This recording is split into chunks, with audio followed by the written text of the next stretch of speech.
Welcome back everyone to the Seasonal Blitzkrieg, where I go over almost every show from the upcoming season and figure out whether it's worth watching or if it should be thrown in the trash. But, you know, I feel like I can be a little too harsh on the shows I watch sometimes, so starting right now, I'm going to try and be a bit more open-minded about the new premieres and more optimistic that things will be good. So, first up is Tamayomi, and this season's barely even started and the Lord's already trying to test me. You know, for a show with Koichi Kikuta designs, you'd think it would look like, well, not ass. Maybe he didn't stay on to oversee his designs, but that's just speculation. Either way, the visuals are poop and the characters are either really boring or act like fucking space aliens, so let's move on. Shitty baseball anime aside, today also gave us one of the most hyped titles this season, Tower of God, and I immediately understood why the webtoon it's based on is so popular. A vibrant, unique world to explore that feels almost infinite in its possibilities, traversed by characters with clear motivations for doing so, makes this a pretty exciting ride. Bomb might not have the clearest personality right away, but he is nonetheless motivated, and the few sparks of personality I did see endeared me to him quite a bit.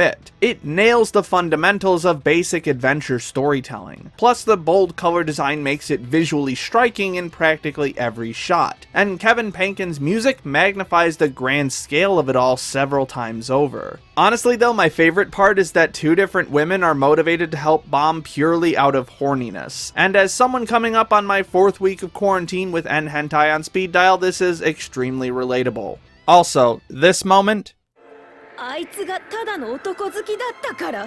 そうよ。女はさっさと消えなさい。 fucking priceless. Be gone, fuck! Isn't it great when the title of a show reflects what you think about it? Which in this case is, Are You Kidding Me? Although for me it felt more like, Are you fucking kidding me? Terrible animation makes it bad enough, but the more I glean from the plot, the less and less it makes any sense at all. It was already broken when the main character said it's hard for him to snap out of his salaryman mindset even though he's been in this new world for a fucking decade, and it just continues to get stupider after that. Next. 売れてるのが偉いなんて腐った資本主義の豚の発想です。 Oh look, it's all of Twitter right now. In sharp contrast to 8th Son, we have Kakushigoto, which immediately looks like it'll have some of the best visuals from the entire season. Comedy is the big sell for this one though, and I don't think there was a single joke in this first episode that fell flat or missed the mark. It is genuinely hilarious and uses some surprisingly complex characters to carry the humor forward. My only worry at this point, like with most comedies, is that it'll exhaust its supply of unique jokes, but the production and comedic timing are so strong that I don't see that happening quite yet. It's pretty amazing that all of Koji Kumata's works have translated well to animation so far, and I hope Kakushigoto continues this trend. Despite a few animation faults and some absolutely infuriating innuendo humor, I'm liking this one quite a bit. It is incredibly cheesy and almost childish in a sense, but it's also extremely dense with ideas about pursuing your passion and the ambition to do more than just settle for what you have. And the musical aesthetic is right up my alley. It kind of feels like the lyrics of a concept album being brought to life in animation, if that makes any sense, and it's just a whole lot of fun all around, so I think I'll stick with it. Alright, this one I'm actually pretty conflicted about. It's got some stellar animation work and the characters are decently fleshed out, though I'm not particularly fond of any of them at the moment, but something about the way it starts just confused the hell out of me. I was completely lost during the first 5 minutes and only had the vaguest idea of what was going on based on the radio imagery from the OP. Ultimately, I think I'm going with no for this one because the comedy just didn't land at all for me. And for a comedy series, that's a pretty big miss. Man, could you imagine how good 1001 Nights in Space would be if Toei gave it to staff that actually knew what they were doing?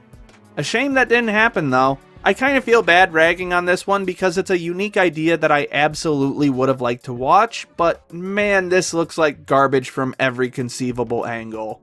Next.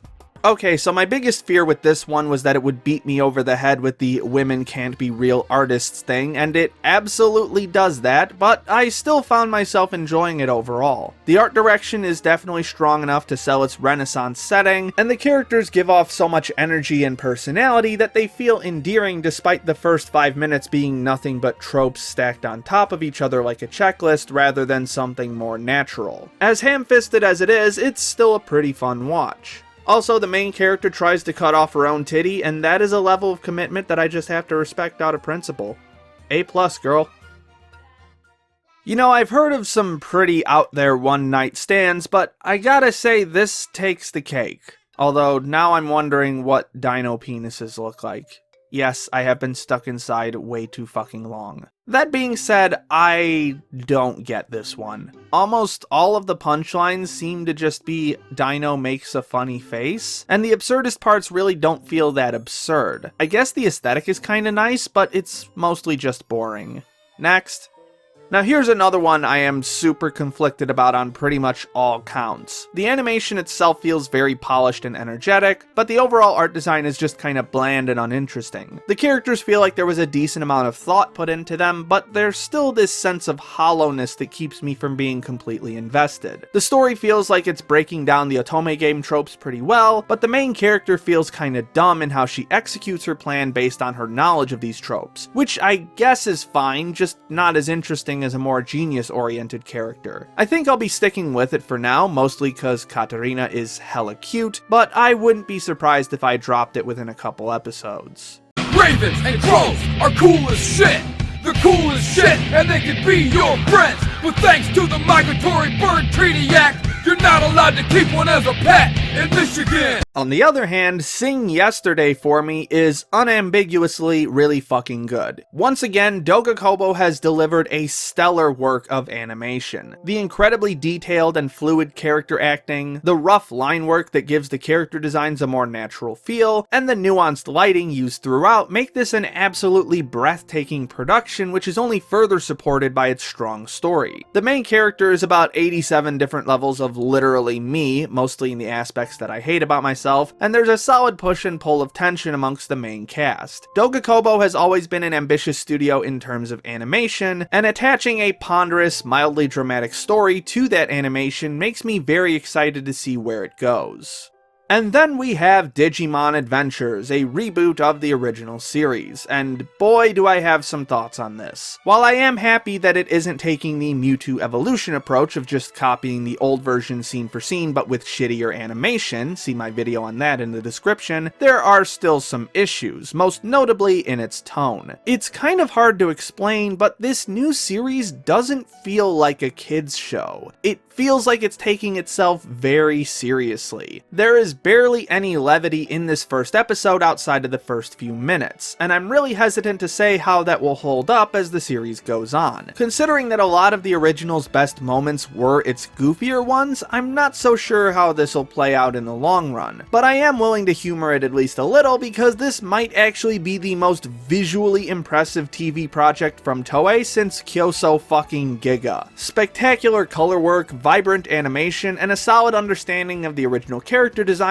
completely blew me away. Which makes sense since the director storyboarded the Broly movie and many Precure series. It hasn't lost me just yet, so I'm gonna give it a chance. In a world where fidget spinners have invaded the planet, only Super Sentai driving CG Hot Wheels can save us all from total annihilation. I don't really have anything else to say about this one. It's a pretty generic kids show. I just wanted to make a fidget spinner joke. 5 years late to the party. Yes. You know, I was totally prepared for this one to be an absolute edge fest, and I'm sure it will be eventually, but I'm actually kinda disappointed at the lack of blood and guts in this first episode. I was even taking bets on which girl was gonna get gruesomely murdered to jumpstart the main character's development. It does have a very sexual edge to it though, so I'll give it that much, and it ends up playing into the theme of primal instincts that might become more prominent as the story progresses. As for said story, it really doesn't have much going for it besides the hook, and the fire rescue scene just doesn't make any goddamn sense, but that hook is pretty solid. I actually want to know more about what's going on, which is a hell of a lot more than most shows of this ilk have managed, and it's pretty decent on the animation front as well, so I guess I'll stick with it for now. Okay, I keep saying that I'm going to stick to my no video game anime rule because, as I've explained in the past, I have never found an anime based on a video game aside from kids shows that I thought was good, but Princess Connect makes for a really interesting example as for why this still holds true for me. It's directed and written by Takaomi Kanasaki, who directed Konosuba, and while the comedic moments land pretty well, as you might expect, the entire rest of the episode is the most boring, milquetoast, nothing anime I've seen in years. The characters have barely any personality, and the story is as infuriatingly slow as a tutorial you've already played before but you're forced to sit through anyway. Even when you attach good staff to an adaptation of a video game, it's still an adaptation of a video game, and suffers the same old failings of terrible pacing and watered down characterization. Also, this is just a random observation, but why are we getting so many main characters with amnesia this season? Are they also trying to forget everything that happened this year like the rest of us? It's just so odd to me that this is a trend. Next. I have to admit, it takes a lot of balls to put attempted tentacle rape in the first episode of a slice of life anime, so hats off to that. While I do think it's a pretty decent looking show and I really like the character designs, the humor just isn't doing it for me at all, and I'm more often left in a state of shock rather than laughter, so this one's a dud for me. Next. You know, I'm still not sure how it came to pass that anime aimed at selling toys to little girls became a hot spot for some of the most interesting art direction and animation talent in the industry, but I'm happy we got here nonetheless because I just adore Mukul Dreamy's aesthetic. It's just so nice and pleasant and good. Story-wise, it's not too much to write home about, and it does tend to stick too close to the basic magical girl formula in a lot of areas, but it also has plenty of spots where it really pulls out some strong character moments. If it's as long as other magical girl staples like Precure, then I'm not sure how long I'll stick with it because I'm just terrible at keeping up with these in general, but considering that it's coming from the Machikado director and that series was so important to me last year, I'm ready for whatever Mukul Dreamy has in store. Day 2 of me wanting to fuck the raccoon. How did day 1 end go? We're still streaming. Describe it on stream? Nope. Bye, guys. BNA was probably the only new show I was hyped for this season, and boy am I glad it pulled through. The animals used as allegory for racism concept is certainly a well-worn one at this point, but I am enjoying the spin they're putting on it in this series. It seems to be leaning into a darker view of human nature so far, but the last lines of this episode also point towards something more optimistic, so I'm curious to see which direction they'll take it. The characters are also pretty solid and poised to open up as many different viewpoints on the issue as possible. The real strength, though, as usual for Trigger, is its visual presentation. Great character design, strong shot composition, and oh my lord, these action scenes are fucking hype. I especially love the color design and use of more abstract visuals for the more instinctual elements of the animal characters. Also, the soundtrack is bomb as fuck and fills a void I've had in my heart since the last time Mabanua composed for anime. Considering that Yo-Yo Shinari's previous work is my favorite Trigger anime of all time, I can easily see this one being my anime of the season. This one is just utterly baffling in every way. The premise is basically that this guy buys his way into solving a crime, but they frame him as being kind of infuriating to work with while also trying to make him out as this ultra suave badass, and it just comes off as confusing. The overall flow doesn't really sit right either. It's hard to point out one specific thing that goes wrong because it's kind of a little bit of everything. The comedy rarely works, shots last a bit too long, the sound design is way the fuck overblown, most of the characters just feel generally incompetent, the action scenes are incredibly goofy and nonsensical. I'm not sure what else I should have expected from a Tomohiko Ito project, but I'm really not surprised by the end result. It's just kind of a mess on all fronts. Next.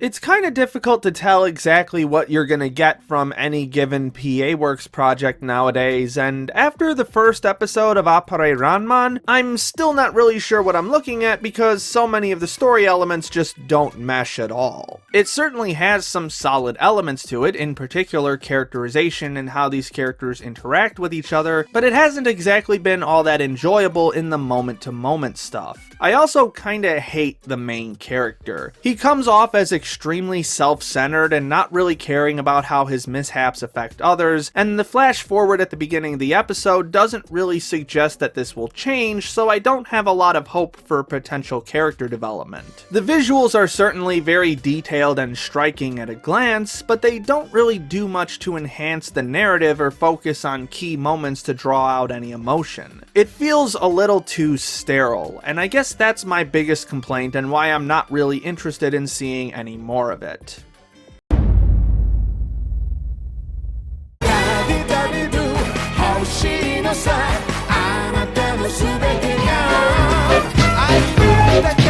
I don't got much to say about this one. It's more Kaguya-sama, and Kaguya-sama makes me very happy. Considering that at least 4 different sequels got delayed this season, I count myself lucky that the only one I cared about managed to make it to broadcast, which hopefully means a healthy production schedule. Either way, I feel blessed.